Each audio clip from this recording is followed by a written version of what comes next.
Okay, it is. I don't know what day it is anymore. Hello. My name is Brendan Mitchell. I make a video every day. A lot of those videos are about losing 80 pounds. Why are they about losing 80 pounds? Well, I had to start a series about losing 80 pounds because I couldn't bear to look at myself anymore. And I thought, well, you might as well start there. Other videos are about generally writing something funny. I'm becoming a content creator. I'm leveraging one to leverage the other. Bear with me. Today, I'm not sure what to talk about. I've got a few things on my mind. I wanted to, well, look at that. Here's a question. This is a great way to start the video, not distracting at all. If I wanted to get a hair transplant, right? Hear me out now. Hear me out. If I want to get a hair transplant, I like the color of my hair, but the density, it leaves a lot to be wanted. Could I use my wife's hair? My wife is a Chinese woman with a bouquet of black, thick hair. Could I get her hair transplanted onto my head? I'm only 60% making a joke when I say that, just for the record. Dear Lord. Now, I wanted to speak briefly about this. I make a video every day, and what is that like on a creative level? What is it compared to writing? Because I write literature. I think I can make a quick, comprehensive video about this. Just get it off my chest. Think about it out loud as best as I can. Writing, I do it every morning for about 3 hours. I could go longer, but you get diminishing returns. After a certain amount of time, writing just becomes typing. You become AI. Ooh, AI. AI cannot write. It can make sentences and words, but it cannot create. It cannot write. That is something that only a person can do. It's worthy of a serious debate, and it's one I'm willing to have, but not in this video. But for the sake of this analogy, if you write for longer than the amount of time that you're really on a cerebral level capable of doing, you end up typing and not writing. What does that mean? Well, when I write, you have to imagine that I am doing a conscious, unconscious dance. My eyes are rolling into the back of my head, and I'm beginning to dream. And I'm filtering that dream through my comprehension of plot and narrative and literary form, I suppose. Also, I have intentions, I have intent, I have genre concepts in my head, but I'm still dancing. It is an interpretive dance. There's a great book by Joseph Campbell, the great mythologist. It is called The Ecstasy of Being, and it is about dance as the primeval art form, the willingness to shake and move and bump your body to a beat, to a rhythm, to a thought, in a group, to grunts. This being the origin point for creativity and art, the great life essence, the ecstasy of being. I feel this ecstasy of being when I write. I also feel a great deal of the opposite of the ecstasy of being. I feel like I'm out of focus. Hold on, let me pause my. Imagine such just pausing this rant to do this. Let's minimize this. I have all sorts of problems mentally. So where I was going with that was I am doing a dance. I am in a ballroom where I am responsible for the tiles, the floors, the lights, the walls, the dance, the pattern, the music. There is an arc. There is a glow and a rhythm to everything, and I am responsible for all of those things. They're coming from my unconscious, and they're being filtered out through a system like a net. That is my intellect. My creativity and my intellect that are meshing together. It doesn't always happen like this. Sometimes it happens in layers.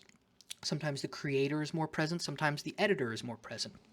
But always I rely on both. And effectively, I'm able to work on things to my liking. I always need to create deadlines, granted, whether or not I publish something is not relevant. I need deadlines or I could go forever. Generally, I'm done writing something when I look at it and I go, I don't want to look at this shit anymore. That's when I'm done. However, for the sake of a deadline, it forces you to finish something. That's why containers are good. It's easier to write a story if I say, hey, you, person, write a story about a boat that sinks. That's pretty simple. But if I say, write something good, the world is your oyster. It's a bit much, right? It can be quite overwhelming. Now, all that to say, writing works in such a way. I sit and I dream. The continuous dream is filtered through my conscious understanding of narrative, as well as my own expectations for myself and the story. And that filtering, that creative process is also really informed by my reality, by the life I've lived, by the experiences I've had. A woman's face I saw the other day, a song I heard that affected me a certain way, a sad thing that happened to me many years ago, the smell of something in a place that was very far away where I was very lost. All of these things are commingling in my mind. I'm not thinking about them actively, but they do reoccurringly, almost like if you spin a wheel, pop up in my unconscious, and then they get filtered through my conscious mind. This is the process of writing. It is incredibly emotionally exhausting. However, I need to do it. I can't always do something emotionally exhausting. Can you imagine that? Can you imagine sitting down every day and going, I'm going to get really worked up for 3 hours? That's a bit much. You can't really function that way. You'll die.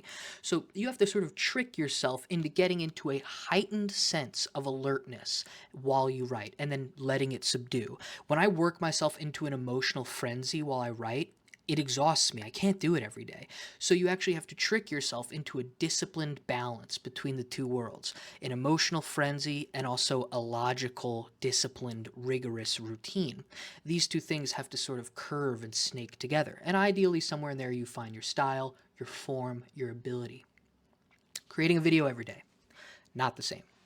Obviously, they're entirely different forms with different expectations. Obviously, one I am relatively good at in my own estimation, and the other I'm quite new at.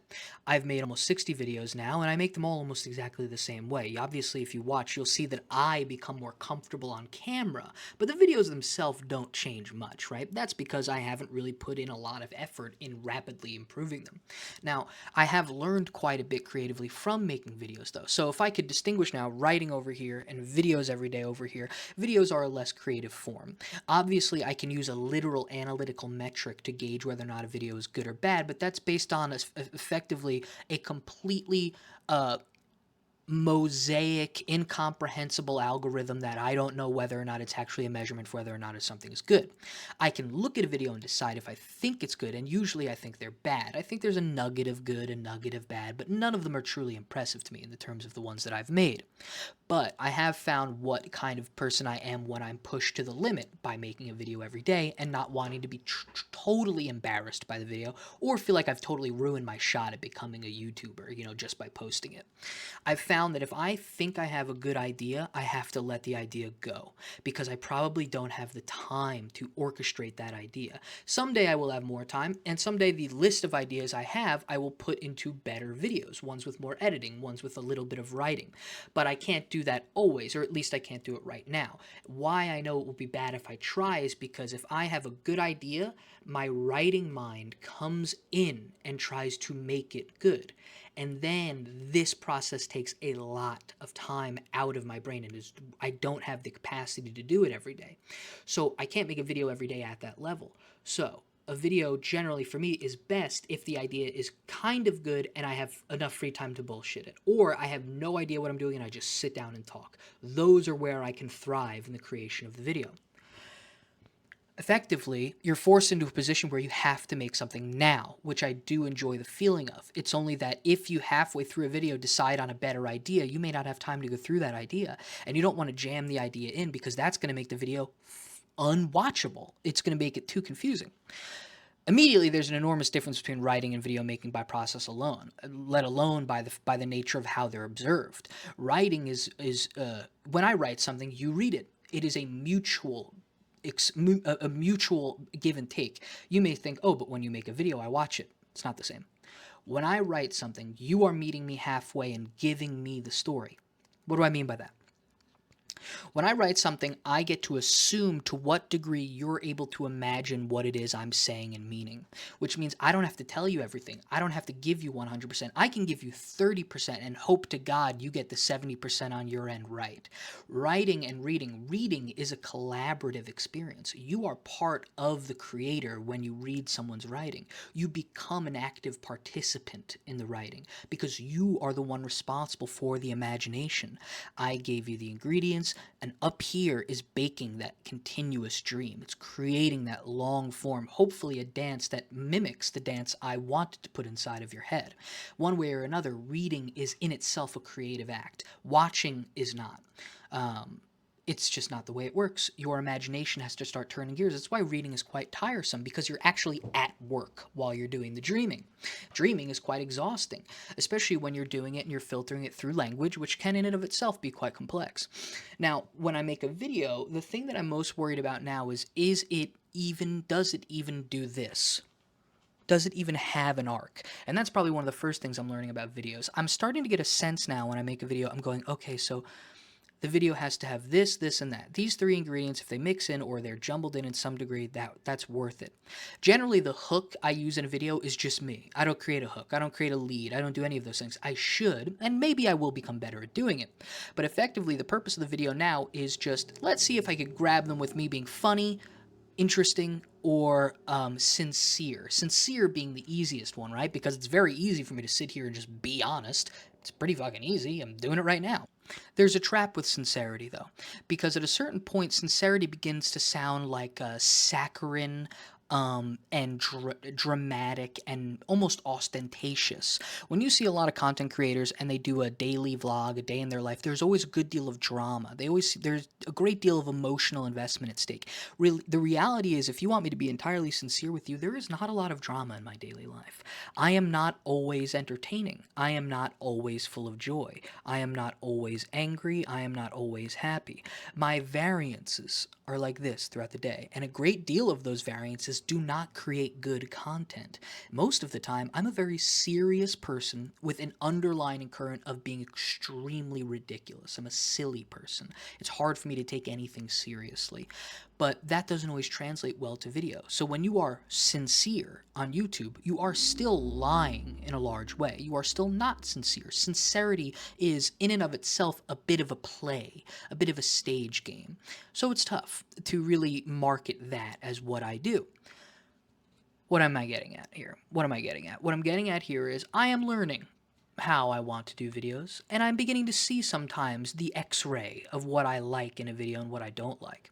But it is still very much so a process I'm coming to one day at a time, and I have been trying actively to divorce it from the way I perceive writing.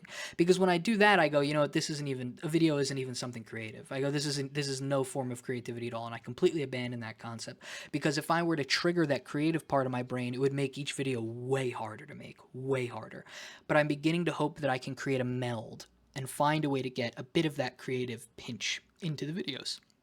But that remains to be seen. I'm learning most of all that the best ideas are the ones that I save for later, and the best videos are the ones that I do them on the spot, and generally I get where I'm going, where I want to. And I never interrupt and allow a new idea to take the video's place while I'm in the middle of making it. But I won't lie. I've probably made 7 or 8 videos and rendered it out and just deleted it. And then just redid a video right on the spot. It happens pretty frequently. That's my own thing, though. But from a standpoint of creativity, I don't look at YouTube videos as creative. I don't admire them for their creative value, and I don't admire most YouTubers, and I don't think YouTube videos are creative to begin with. I think that I am creating when I come and I speak to the camera like this, but am I committing myself to an artistic act? No, I don't think so. No, I don't think so. I think I would have to add a little bit more to it.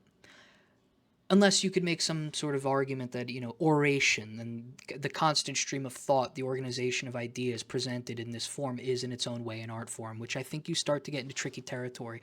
My standards may be too high. I know very much so that I enjoy speaking this way and that I am learning to become better at it. And I like the free-form nature, the difficulty of ad-libbing this way. I don't write anything down, and so I do think that there is some sort of intellectual stimulation taking place when I speak at length, and especially when I hope to find ways to be entertaining, engaging, or wise. Now, generally, I don't find a way to do those things, but, you know, sometimes I hit the nail on the head and sometimes I miss. Sometimes I swing the hammer and get nothing. This is all a part of making a video every day. Would I advise that you make a video every day? Probably not. Not unless you know what you want to make every day. Not unless you know the direction you want to shoot. I'm always torquing the bow back and thinking, at least you can fall back on losing 80 pounds.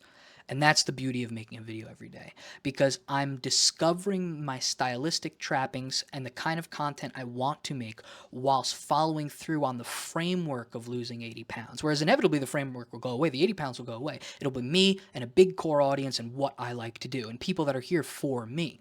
But until then, I need that framework. I need those trappings, the pitfalls, the bait videos.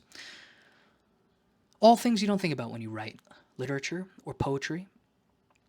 But new and difficult in its own way. Exhausting, too. My God, exhausting. I left this video for the end of the day, let me tell you. It's a miracle I get this one before midnight. I think that's all I've got for today. I think what I want to leave you with is, above all, I think it's important to know this. You should, if you can, find a way to make something beautiful. You should, if you can, if you want to create something. It is not the most important thing in the world. It's one of the least important things, depending on where you are in life. But I will say that I have yet to find a reason to live outside of it, with the exception of the happiness and joy of the people around me.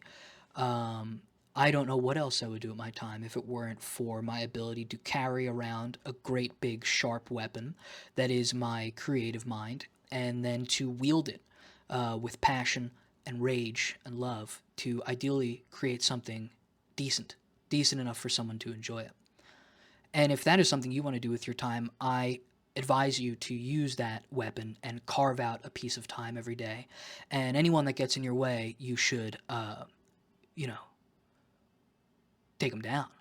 They're in the way. But joy, happiness of yourself and the people around you do come first. Put your desk in the corner, not in the middle of the room, so to speak. That's all for today.